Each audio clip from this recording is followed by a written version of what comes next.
ಮೃತ್ಯುಂಜಯಾಯ ರುದ್ರಾಯ ನೀಲಕಂಠಾಯ ಶಂಭವೆ ಅಮೃತೇಶಾಯ ಶರ್ವಾಯ ಮಹಾದೇವಾಯ ನಮಃ. ಸಮಸ್ತ ಬಿಎನ್ ಟಿವಿಯ ವೀಕ್ಷಕರಿಗೆ ದೈವಾರಾಧನೆಯ ಕಾರ್ಯಕ್ರಮಕ್ಕೆ ಆತ್ಮೀಯ ಸ್ವಾಗತ. ನಾನು ಇವತ್ತು ಬೆಂಗಳೂರಿನ ಕುರುಬರಹಳ್ಳಿಯಲ್ಲಿರುವ ದೊಡ್ಡಮ್ಮ ದೇವಿಯ ದೇವಸ್ಥಾನದ ಬಗ್ಗೆ ನಿಮಗೆಲ್ಲರಿಗೂ ಪರಿಚಯ ಮಾಡಿಕೊಡುತ್ತೇನೆ. ಹಾಗಾದರೆ ಬನ್ನಿ, ಇವತ್ತಿನ ದೈವಾರಾಧನೆಯ ಸಂಚಿಕೆಯಲ್ಲಿ ದೊಡ್ಡಮ್ಮ ದೇವಿಯ ಪವಾಡ ಏನು, ಐತಿಹಾಸಿಕತೆಯನ್ನ ಹೊತ್ತು ಮೆರೆಯುತ್ತಿರುವ ಈ ದೇವಿಯ ಶಕ್ತಿ ಏನು, ಈ ದೇವಸ್ಥಾನಕ್ಕೆ ದರ್ಶನಕ್ಕೆಂದು ಬಂದಿರುವ ಭಕ್ತಾದಿಗಳು ಏನೆಲ್ಲ ಹೇಳುತ್ತಾರೆ ಎಂಬುದನ್ನು ಕೇಳಿ ಈ ದೇವಿಯ ಕೃಪೆಗೆ ಪಾತ್ರರಾಗೋಣ. ಬೆಂಗಳೂರಿನ ಕುರುಬರಹಳ್ಳಿಯ ಗ್ರಾಮ ದೇವತೆ ಶ್ರೀ ದೊಡ್ಡಮ್ಮ ದೇವಿ ಪುರಾತನ ಕಾಲದಿಂದಲೂ ಇಲ್ಲಿ ನೆಲೆಸಿದ್ದಾಳೆ. ಈ ದೇವಸ್ಥಾನದ ಹತ್ತಿರ ಬೃಹದಾಕಾರದ ಒಂದು ಹಿಪ್ಪೆ ಮರ ಇದೆ. ಅಲ್ಲಿ 5 ಕಲ್ಲುಗಳನ್ನ ಇಟ್ಟು ದೊಡ್ಡಮ್ಮ ದೇವಿ, ನಾಡಮ್ಮ ದೇವಿ ಎಂದು ಪೂಜೆ ಮಾಡುತ್ತಾ ಬಂದಿದ್ದರು. 8 ದಶಕಗಳ ಇತಿಹಾಸವನ್ನ ಹೊಂದಿರುವ ದೊಡ್ಡಮ್ಮ ದೇವಿಯನ್ನ ಶುಕ್ರವಾರ ಹಾಗೂ ಮಂಗಳವಾರ ಮಹಿಳೆಯರು ಲಿಂಬೆಹಣ್ಣಿನ ದೀಪವನ್ನ ಹಚ್ಚುತ್ತಾರೆ. ಈ ದೇವಸ್ಥಾನದ ವಿಶೇಷತೆ ಎಂದರೆ ನವರಾತ್ರಿಯಲ್ಲಿ 9 ದಿನಗಳ ಕಾಲ ವಿಶೇಷವಾದಂತಹ ಪೂಜೆ ಮತ್ತು ಅಲಂಕಾರ ನಡೆಯುತ್ತದೆ. ಇಲ್ಲಿ 5 ವರ್ಷಕ್ಕೊಮ್ಮೆ ವಿಜೃಂಭಣೆಯಿಂದ ಊರ ಹಬ್ಬ ನಡೆಯುತ್ತದೆ. ಪುರಾತನ ಕಾಲದಿಂದಲೂ ಮರಕ್ಕೆ ಸ್ಥಳೀಯ ಗ್ರಾಮಗಳಾದ ಕೇತಮಾರನಹಳ್ಳಿ, ಜೂಗನಹಳ್ಳಿ, ಶಾಣೆಗೊರವನಹಳ್ಳಿ, ಶಿವನಹಳ್ಳಿಯ ಗ್ರಾಮಸ್ಥರು ಪೂಜೆಯನ್ನ ಸಲ್ಲಿಸುತ್ತಾ ಬಂದಿದ್ದಾರೆ. ಫಸ್ಟ್ ಟೈಮ್ ನಾನು ನಿಂಬೆಹಣ್ಣು ದೀಪ ಹಚ್ಚಕ್ಕೆ ಸ್ಟಾರ್ಟ್ ಮಾಡಿದ್ದು 9 ವರ್ಷದ ಹಿಂದೆ. ಅದು ಹೇಗೆ ಅಂದರೆ ಮಿರಾಕಲ್ಲು.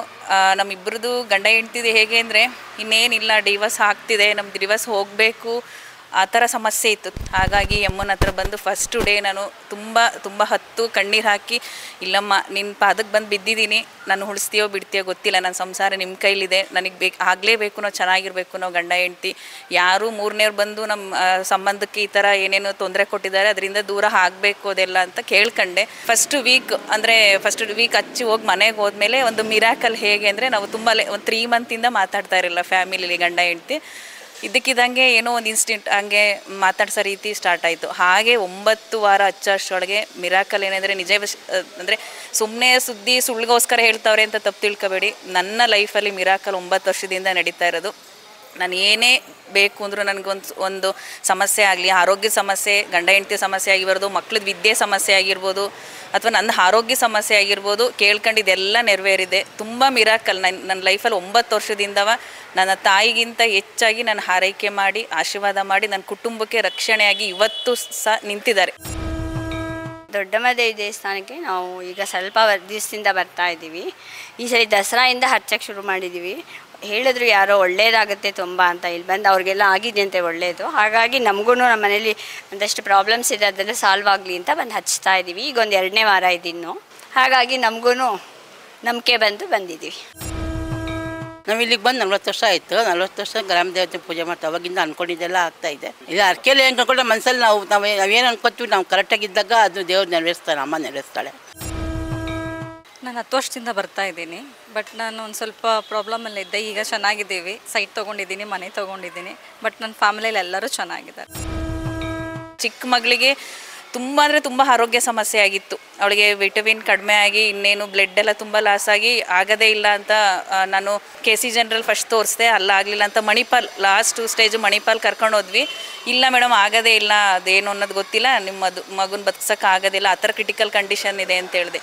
ಅಲ್ಲಿಂದ ನನ್ನ ಮನೆಯವ್ರನ್ನ ಬಿಟ್ಟು ಈ ತಾಯಿಗೆ ಬಂದು ಇಲ್ಲಿ ನಾನು ತುಂಬ ಹತ್ತು ಬೇಡದೆ, ನಾನು ಇಲ್ಲಮ್ಮ ನಾನು ಕರುಳು ಉಳಿಸ್ಕೊಳ್ಳೇಬೇಕು, ನನ್ನ ಕರುಳು ಕುಡಿನ ಅಂತ ಕೇಳ್ಕೊಂಡೆ.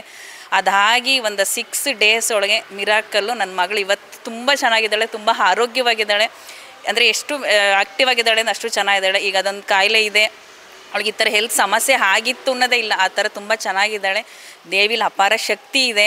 ನಂಬ್ಕೊಂಡು ನಂಬಿದರೆ ತುಂಬ ನಾವು ಕೇಳಿದ್ದು ಒಳ್ಳೆ ರೀತಿ ಯಾವ್ದು ಕೇಳ್ತೀವಿ ಅದೆಲ್ಲ ಕರುಣಿಸ್ತಾಳೆ. ದೊಡ್ಡಮ್ಮ ದೇವಿಯ ಮೊರೆ ಹೋಗಿರುವ ಭಕ್ತಾದಿಗಳಿಗೆ ಸದಾ ಆರೋಗ್ಯ, ಸಂತಾನ ಭಾಗ್ಯ, ಕೌಟುಂಬಿಕ ಸಮಸ್ಯೆಗಳನ್ನ ಬಗೆಹರಿಸುತ್ತಾ ದೇವಿಯು ನೆಲೆಸಿರುತ್ತಾಳೆ. ಬರುವ ಭಕ್ತಾದಿಗಳಿಗೆ ಸದಾ ಒಳ್ಳೆಯದನ್ನೇ ಬಯಸುತ್ತಾ ಅಮಾವಾಸ್ಯೆಯ ಪೂಜೆಯಲ್ಲಿ ಮತ್ತು ಲಿಂಬೆ ಹಣ್ಣಿನ ಆರತಿ ಹಾಗೂ ವಿಶೇಷ ಪೂಜೆಯಿಂದ ದೇವಿಯು ಒಲಿಯುತ್ತಾಳೆ ಎಂದು ಇಲ್ಲಿನ ಅರ್ಚಕರು ಹೇಳುತ್ತಾರೆ. ಸರ್ವಮಂಗಳ ಮಾಂಗಲ್ಯೆ ಶಿವೆ ಸರ್ವಾರ್ಥ ಸಾಧಿಕೆ ಶರಣ್ಯೆ ತ್ರ್ಯಂಬಿಕೆ ದೇವಿ ನಾರಾಯಣಿ ನಮೋಸ್ತುತೆ. ಅಮ್ಮನವರು ತ್ರಿಶಕ್ತಿ ಸ್ವರೂಪಿಣಿ ಆಗಿರ್ತಾಳೆ. ಮಹಾಲಕ್ಷ್ಮಿ ಗ್ರಾಮದೇವತೆ ಅಂತಂತಂದರೆ ತ್ರಿಶಕ್ತಿ ಸ್ವರೂಪಿಣಿ ಆಗಿರ್ತಾಳೆ. ಮಹಾಲಕ್ಷ್ಮಿ, ಮಹಾಕಾಳಿ ಹಾಗೆ ಮಹಾಸರಸ್ವತಿ. ಸಂಪತ್ತು, ಸಿರಿ ಹಾಗೆ ಅಭಯವನ್ನು ನೀಡ್ತಕ್ಕಂಥ ದುರ್ಗಾ ಪರಮೇಶ್ವರಿಯಾಗಿ ನಿಂತಿರ್ತಾಳೆ. ನೀವು ನೊಂದು ಬಂದರೆ ಆಕೆ ಕರುಣೆಯಿಂದ ನೋಡ್ತಾ ಇರ್ತಾಳೆ. ಹಾಗೆ ನೀವು ಸಂತೋಷದಿಂದ ಬಂದರೆ ಆಕೆಯೂ ಕೂಡ ಸಂತೋಷ ಬರ್ತಾಳೆ. ಯಾಕೆ ಅಂತಂದರೆ ತಾಯಿಯಾದಂಥವಳು ಹೀಗೇ ಇರಬೇಕು ಅಂಥೇಳಿ ಆಕೆಯ ಮಾರ್ಗದರ್ಶನ.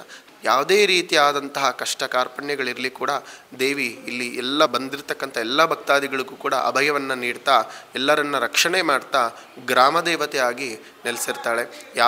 ಯಾರೇ ಕೂಡ ಇಲ್ಲಿ ಬಂದು ತಮ್ಮ ನೋವನ್ನು ಹೇಳ್ಕೊಂಡ್ರೆ ಆ ನೋವು ಪರಿಹಾರ ಶತಸಿದ್ಧವಾಗಿ ಮಾಡ್ತಾ ಇರ್ತಾಳೆ.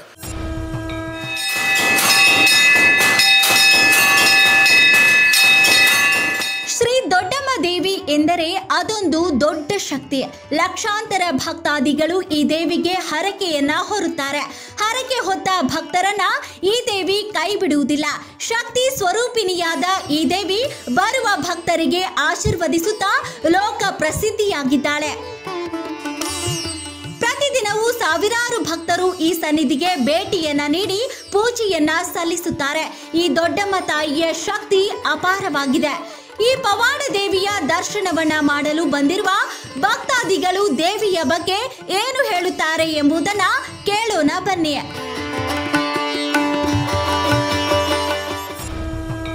ಗ್ರಾಮದಲ್ಲಿ ವಾಸ ಮಾಡ್ತಾ ಇದ್ರಲ್ಲ ಜನಗಳು, ಅಮ್ಮ ಆದಂಥವರು ಬಂದು ಅಲ್ಲಿ ದೇವರಲ್ಲಿ ಪ್ರಾರ್ಥನೆ ಮಾಡಿಕೊಂಡು ನಮಗೆ ನಮ್ಮ ಮಕ್ಕಳಿಗೆ ಬೇಗ ವಾಸ ಮಾಡಮ್ಮ ಅಂತೇಳಿ ಕೈ ಮುಗಿದು ವಾಸ ಮಾಡಿದ್ರೆ ನಿನಗೆ ಬಂದಿಲ್ಲಿ ಮೊಸರನ್ನ ಎಡೆ ಹಾಕಿ ನಾವು ಪೂಜೆ ಮಾಡ್ಕೊಂಡು ಹೋಗ್ತೀವಿ. ವರ್ಷಕ್ಕೊಂದು ಸಾರಿ ಊರ ಹಬ್ಬ ಅಂತ ಅಲ್ಲೇ ಚಪ್ಪರ ಹಾಕಿ, ಹೆಸರು ಚಪ್ಪರ ಹಾಕಿ ಹಬ್ಬನೂ ಮಾಡ್ತಾಯಿದ್ರಂತೆ. ಮತ್ತು ಹಂಗೆ ಕೆಲವು ವರ್ಷಗಳು ಕಳೆದ ಮೇಲೆ ಅವರು ಚಿಕ್ಕದೊಂದು ಗುಡಿ ಕಟ್ಟಬೇಕು ಅಂತೇಳಿ ಅಲ್ಲೊಂದು 5 ಕಲ್ಲುಗಳಿಟ್ಟು ಆ ಗುಡಿನ ಕಟ್ಟಿದರು. ಚಿಕ್ಕದಾಗಿ ಬಗ್ಗೆ ಒಳಗಡೆ ಹೋಗಬೇಕಾಯಿತು. ನಾವು ನಮ್ಮ ಗ್ರಾಮಸ್ಥರೆಲ್ಲನೂ 1980ನೇ ಇಸ್ವಿನಲ್ಲಿ ದೇವಸ್ಥಾನ ದೊಡ್ಡದಾಗಿ ಕಟ್ಟಬೇಕು ಅಂತೇಳಿ ಅಕ್ಕಪಕ್ಕ ಊರುಗಳಿಂದನೂ ಭಕ್ತಾದಿಗಳು ಸಹಾಯ ಮಾಡಿದ್ರು. ಎಲ್ಲರ ಸಹಕಾರದಿಂದ 1980ನೇ ಇಸ್ವಿನಲ್ಲಿ ದೊಡ್ಡದಾಗಿ ಕಲ್ಲಲ್ಲಿ ಕಟ್ಟಿದ್ವಿ. ದೇವಿ ವಿಗ್ರಹ ಮಾಡಿಸಿ ಪರಿತಾರ್ಪಣೆ ಮಾಡಿಸಿದ್ವಿ. ಮತ್ತು ಗೋಪುರ ಕಟ್ಟಿ 12 ಗಂಟೆ ಸಮಯಕ್ಕೆ ಒಂದು ನಾಗಸರ್ಪ ಬಂದು ಮರದಲ್ಲಿ ಕಾಣಿಸ್ಕೊಂಡು ಅಲ್ಲಿ ಹಾಲು ಕುಡಿದು ಮತ್ತು ಅದು ಮರ ಮೇಲೆ ಹತ್ತು. ಆಮೇಲೆ ಎಲ್ಲೋಯ್ತು ಅಂತ ಗೊತ್ತಿಲ್ಲ. ನೋಡಿದಂಥ ನಮ್ಮ ಭಕ್ತಾದಿಗಳು ಮತ್ತು ಅಲ್ಲಿ ಏನಿದ್ರು ಜನ ಎಲ್ಲರೂ ನೋಡಿ ಎಲ್ಲರೂ ಕೈ ಮುಗಿದು ಮರ ಹತ್ತಿ ಆಮೇಲೆ ಕೊಂಬೆಗೆ ಹೋದ್ಮೇಲೆ ಯಾವ ಕಡೆ ಹೋಯ್ತು ಅಂತ ಗೊತ್ತಿಲ್ಲ. ಅಲ್ಲಿ ಒಂದು ಜನಕ್ಕೆ ಏನು ಅಂತಂದರೆ, ಅಮ್ಮ ಆ ರೂಪದಲ್ಲೇ ನೀನೆ ಅಲ್ಲಿ ನೆಲೆಸಿದ್ದಾಳೆ ಅಂಥೇಳಿ ಭಾಳ ಭಕ್ತಿಯಿಂದ ಎಲ್ಲರೂ ಆ ಮರಕ್ಕೆ ಪೂಜೆ ಮಾಡ್ತಾರೆ. ಮರಕ್ಕೆ ಅದು ಸುಮಾರು ನಮ್ಮ ತಾತದಿರು ಹೇಳ್ತಾಯಿದ್ರು, ನಾವು ಚಿಕ್ಕ ಹುಡುಗರಲ್ಲೂ ಇಷ್ಟೇ ದಪ್ಪ ಐತೆ ಅಂತ ನಮ್ಗೆ ಅವ್ರು ಹೇಳ್ತಾ ಇದ್ದಿದ್ದು. ಅದು ಇವಾಗ್ಲೂ ಅದು ಯಾವುದೋ ಕಾಲ ಅವರು ಹೇಳೋರು ಯಾವ ಕಾಲದ ಮರನೋ ಅಂತ. ಈಗ ಅದು ಹಂಗೆ ಇದೆ. ನೋಡಿದ್ರಲ್ಲ ವೀಕ್ಷಕರೇ, ಈ ದೇವಿಯ ಪವಾಡ ಎಂತಹದ್ದು ಅಂತ.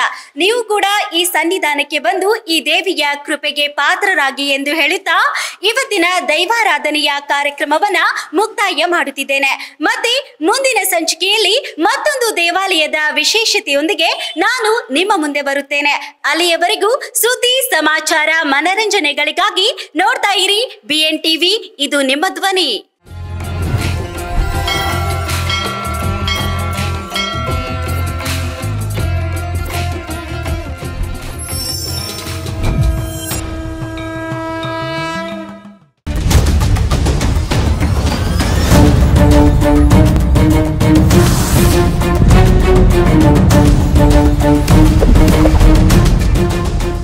BN TV, ಇದು ನಿಮ್ಮ ಧ್ವನಿ.